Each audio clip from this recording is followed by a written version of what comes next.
Dr. Dew, thank you for being with us today. I have a question for you. What is PKP? What does that mean? PKP is about changing your life so that you earn the privilege of walking beside someone else as they change their life. Dr. Dew, I met you in the US many years ago, and you were on the platform with many incredible people explaining about kinesiology and how it changed people's life. And I love what you were saying, and I just prayed that I could sit next to you the next day, and guess what? At lunch you were sitting next to me, and then it's an old story. I became a kinesiologist, a kinesiopractor, and I'm now opening a college in Dubai. And you're here with us today, and I have a question. What is kinesiology? How does kinesiology and medicine relates? And how does it serve any person who wants to actually better their lives? PKP stands for Professional Kinesiology Practice. Kinesiology started in two different professions. The physiotherapy profession developed a whole lot of muscle tests. They weren't happy with the standard medical muscle tests where you test a whole group of muscles. And this work was done by a husband and wife team back in the 1940s.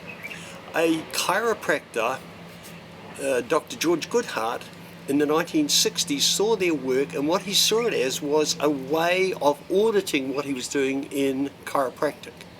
A second chiropractor looked at this work and said, I could use this work to teach my people how to take care of themselves. And he developed something called Touch for Health. And it was really the very basic, simple parts of the kinesiology, using the muscles on the two sides of the body to help the person keep their life in balance. And they have their own metaphors, and it is good for lay people. It is not the training that we give to professionals. What I did was I saw that in kinesiology they had the study of 36 and then 42 muscles in the body, and as I had taught anatomy at the medical school, I was very interested in why had they not worked with more muscles. They had points on the body, some that came from osteopathies, some that came from naturopathy, some that came from Chinese medicine, acupuncture. And I said there must be a way we can incorporate more muscles, because then we can work with more areas of the body. I saw it originally as a body-centered treatment. However, myself, I am a very strong believer that we are spiritual beings having a physical experience. And so we have a body, a soul, and a spirit.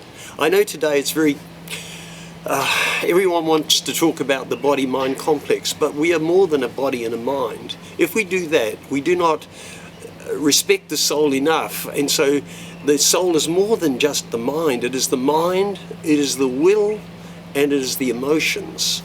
You know, what I'm feeling affects me as much as what I am thinking. What I am willing to do, what I'm determined to do with my life is equally as important.